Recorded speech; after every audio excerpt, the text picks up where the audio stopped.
Hey everybody, welcome to my channel. Today's video is a part of Crafted with Corie's mini challenge, and I'm so excited to take part of this and to bring you some spring bird inspired DIYs. So let's jump in.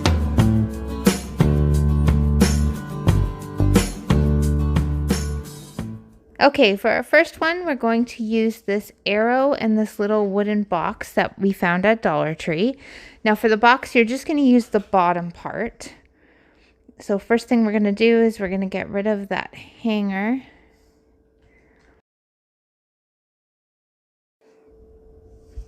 Then we are going to paint it. Now one of my favorite things to do is to use this Dollar Tree paint watered down. This one is the color Espresso.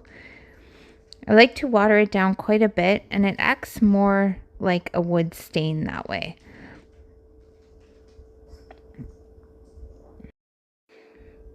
And I just go ahead and brush it on with a paintbrush. It is very thin, and this unfinished wood, it just soaks it right up. So I don't find that you need to wipe it off. I just brush it on nice and evenly, and it soaks in really well, and you can see all that beautiful wood grain through it. So I went ahead and did all four sides, including the bottom. And then I did the inside as well.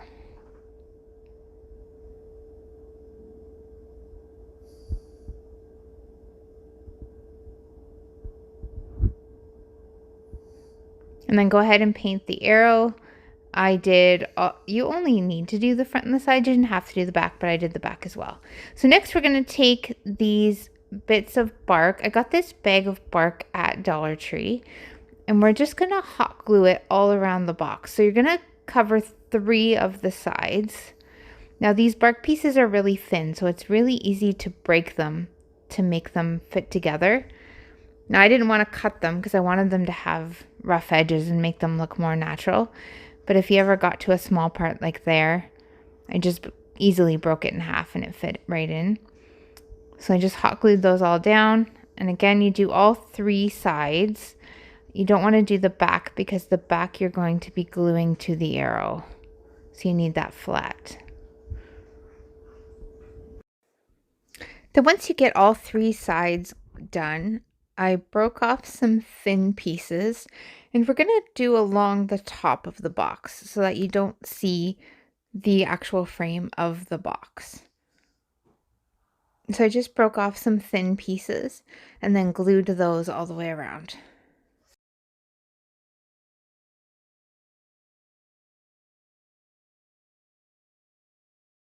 Now, unfortunately, I lost some footage, so I take the arrow and I glue 2 pieces of bark along the top for a roof, and then I use one of those little wood circles, wood slices, as to make it look like the hole in the birdhouse, and another little tiny piece of wood to look like the little peg that the bird stands on. And here it is all finished. I added a few succulents into the box, and I love it. I think it's so cute.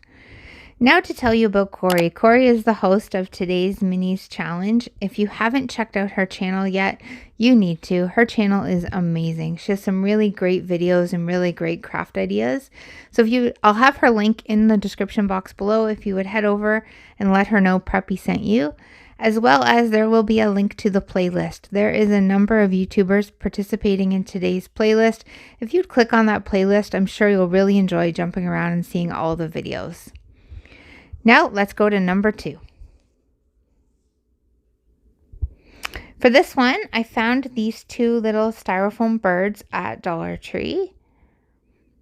And we're going to give it a quick coat of paint. So what I did is I stuck it onto this dowel and into a piece of floral foam. I just found it was easier to have it stand up so that I could paint it.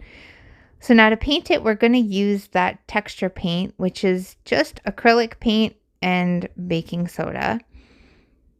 So the way I do it, I like to do kind of a half and half mix. So half paint, half baking soda, roughly. You will have to play around with it to get it how you want it and how much texture you want.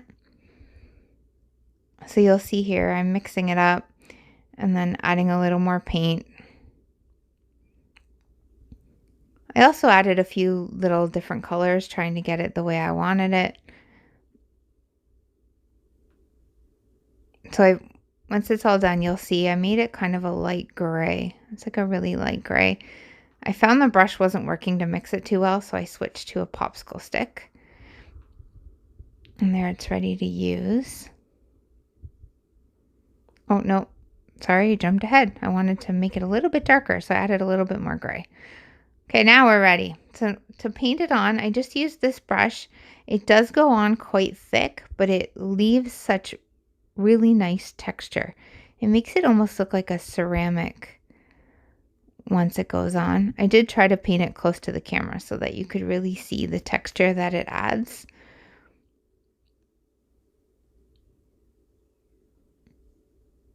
I just went along and painted the whole bird.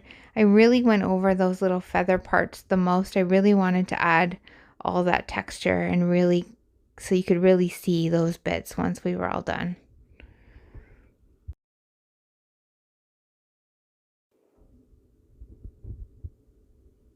So while he's drying, I got these, I don't know what you would even call them. I guess they're branches.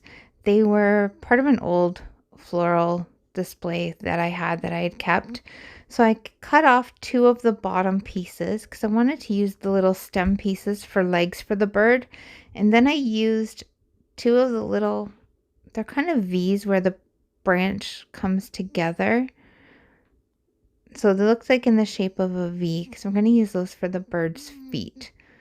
So I found two parts that would work.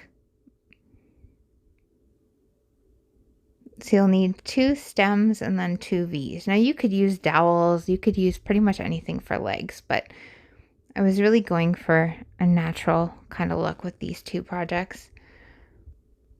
And then I just used hot glue and attached the little bottom foot part to the stem.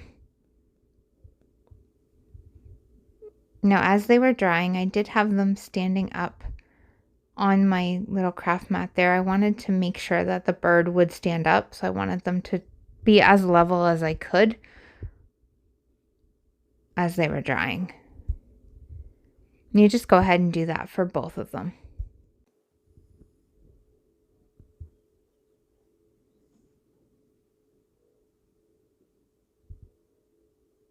And then there we go. We have two cute little bird legs with little feet on them.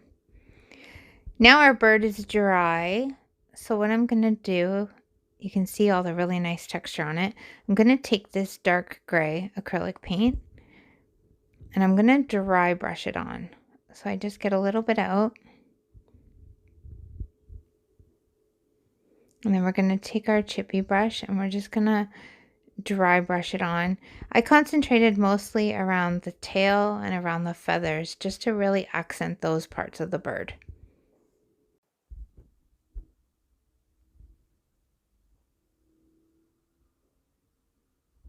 And then you just keep dry brushing until you get the look that you like.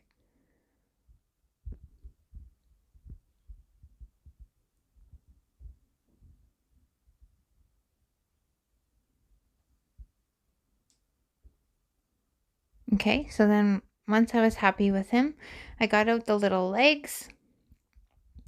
And because he's styrofoam, it was really easy. I just poked those little legs right up into his body.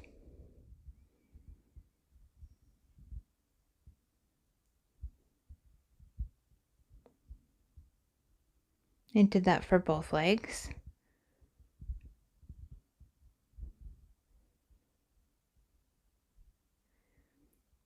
And then I just had to wiggle them around a little bit to make sure that they were even and that he could stand up. And here he is all finished. I just love him. Although I'm sure he won't be at my house long. My mom loves birds and I'm sure she's going to be claiming all three of these. So let's jump into number 3. So for number 3, I was going to use this beautiful napkin and then one of these little palette signs. So we're going to be Mod Podging. So we have to remove the 2 of the back layers of the napkin. You only want to keep the very thin first layer. So you peel off those 2 layers.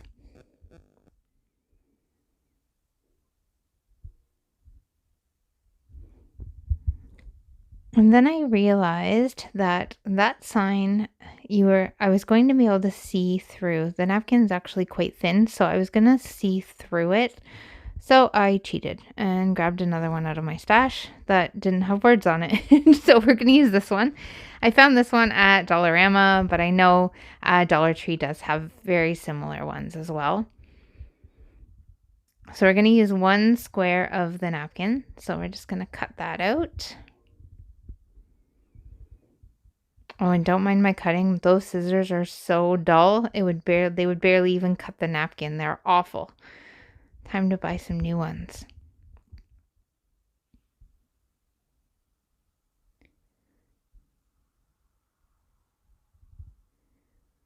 See what I mean? They're barely cutting through that thin paper. Okay, so the way I like to Mod Podge, I like to use my glue stick at the bottom. I find I get a lot less wrinkles this way. So I'm just going to cover the entire wood sign with glue stick.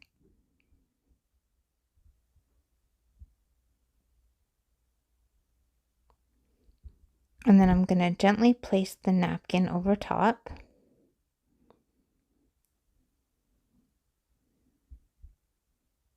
And then just going to smooth it out with my hands.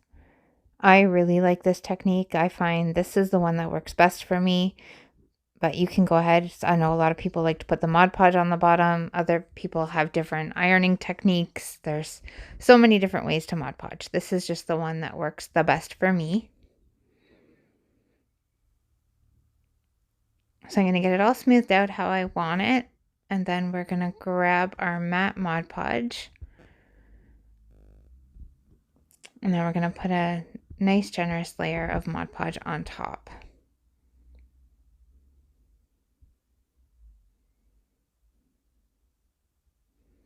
I like to smooth it out and really get the edges so that the edges bond really well. And while I'm doing that, I just want to say thank you to everybody for stopping by and checking out my video today. If you would take a second and please hit that thumbs up button. Also, if you're not a subscriber, I would love for you to click that subscribe button so that you can come back and watch more of my videos. Also, don't forget to check out the playlist in my description. You will find a lot of really great videos today, especially if you're like me and you really like tiered tray decor and minis. Though there's going to be so many great videos and great ideas that you don't want to miss. So now I took my blow dryer and just helped the Mod Podge dry a little faster, and then took my little X-Acto knife. And I just very gently cut the napkin right along the lines of that sign.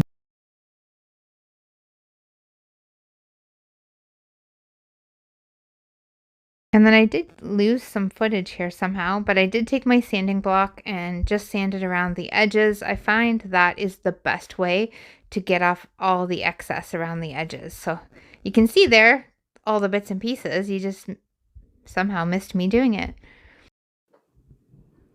And there it is, all finished. I just love this one as well. Which one would be your favorite? Leave me a comment down below and let me know which of the 3 is your favorite of the day. Now, don't forget to hit that thumbs up button. And again, I would love it if you would subscribe. I'm so close to that 1,000 subscribers. And don't forget to check out Corie's channel and the playlist. You don't want to miss that. And as always, thanks for stopping by. See you on the next one.